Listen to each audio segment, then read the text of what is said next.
Hi friends and mga kapwa ko employees. Good day to all of you. Welcome to my channel. Unang-una, salamat sa panonood ng mga weekly videos ko for employees about bonuses, incentives, allowances, leave benefits, and other helpful videos for employees. In today's video, may pag-uusapan tayo na good topic, benefits under ECC. So, may 5 questions tayo and answers to that question sa videong ito. So, ano ang mga questions natin? Number 1, ano ang ECC? Number 2, ano yung mga benefits na under sa ECC? Sino ang mabigyan ng mga benefits under ECC? Magkano ang death and funeral benefits ng employees concerned? And other related or relevant question sa topic natin. Okay?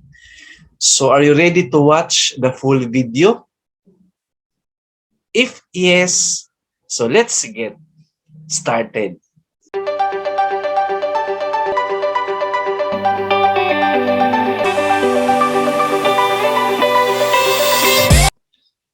So, let's start. Question number 1. Ano ang ECC? Answer: Employees Compensation o ECC ay ahensya ng gobyerno na naatasang ipatupad ang Employees Compensation Program o ECP. Ang ECP ay programa ng gobyerno na nagbibigay ng benepisyo at serbisyo sa lahat ng magagawang Pilipino na nagkasakit, na aksidente, o namatay ng dahil sa trabaho. So ang ECC pala, mga sirs and ma'am, is a government agency. I believe under ito sa DOLE, Department of Labor and Employment, if I'm not mistaken. And ang mission nila is to help sa mga employees na nagkasakit, na aksidente, namatay during sa work or nasa workplace. So yan yung role nila, no? Nagbibigay sila ng benefits. So moving forward to question number 2. Ano ang mga benefits under ECC? Answer: ang mga benepisyo na maaring makuha mula sa AC program na maaring i-file sa mga systems ay ang sumusunod. Number 1, loss of income benefits. Number 2, medical benefits. Number 3, death and funeral benefits. O yan pala, mga employees, no, mga sirs and ma'am, nagabigay pala ng financial assistance ang ECC. Like yung loss of income benefits. Kumbaga, nawalan ng trabaho ang empleyado due to challenging times, no? Like ngayon, COVID-19 pandemic. Pwede pala mag-file ng loss of income benefits sa ECC. And number 2, medical benefits, no? Kung magkasakit tayo, pwede pala yan siya i-file sa ECC. Hindi lang sa SSS, hindi lang sa PhilHealth or sa GSIS. And number 3, death and funeral benefits, pwede pala din i-file sa ECC. Okay? So moving forward to our question number 3. Ano pa ang mga additional benefits under ECC?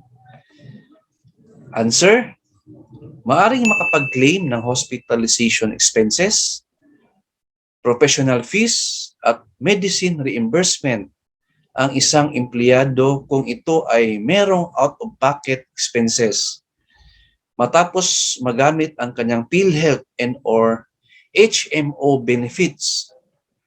ito rin ang pinafile sa anumang SSS o GSIS branch. Once approved na ang kanyang EC sickness claim, ang reimbursement ng EC medical benefits ay hindi 100%. Ito ay batay sa reimbursement schedule ng systems. So now we know, mga sirs and ma'ams, mga kapwa ko employees. So ang additional benefits pala ng ECC or sa EC program ay kung meron tayong medical expenses, yung hospitalization expenses, professional fees, and medical reimbursement, pwede yan siya i-reimbursement provided merong resibo, no? Kailangan may resibo kayo na i-attach sa application ninyo. Then i-file ninyo sa ECC. Also, i-emphasize dito na hindi pala 100% ma-reimburse ang expenses natin sa hospitalization, medicine, professional fees. Depende yan sa schedule ng systems. Concerning sa specific amount, hindi natin alam. Ang ECC lang po ang nakakaalam nito. But this is good news. Kahit hindi natin alam yung amount nito, as long as merong reimbursement, good news na po ito sa atin, no? And then, ma-file natin ito sa SSS or GSIS branch na malapit sa inyo. Na once na-approve na yung EC sickness claim, pwede na i-file sa ECC. So, now we know. Okay? Question number 4. Sino ang maka-avail ng mga benefits under ECC? Answer? Sakop sa programa ng ECC ang lahat ng empleyado mapa-government o private sector na may employee-employer relationship o yung mga tinatawag natin na mandatory members ng SSS at GSIS. Ang EC program ay employer-based contribution lamang. Ang mga empleyado na ay hindi nagbabayad o kinakaltasan para sa kanilang EC contribution. So mga employees, sir and ma'am, ang maka-avail pala ng ECC na mga benefits ay yung mga employees sa private company and government offices as long as merong employee or employer relationship. Ibig sabihin, regular, casual, contractual, and yung mga employee na merong salary deduction ng SSS at GSIS. SSS for private employees, right? And GSIS for government employees. Tingnan ninyo ang payroll ninyo. Tingnan ninyo kung meron kayong deduction ng SSS or GSIS. Once na meron kayong deduction from your employer, it means meron kayong employee and employer relationship. No need na kaltasan pa kayo ng EC contribution sa salary. Kasi ang explanation dito sa website ng ECC, by the way, ang information natin is galing sa website ng ECC.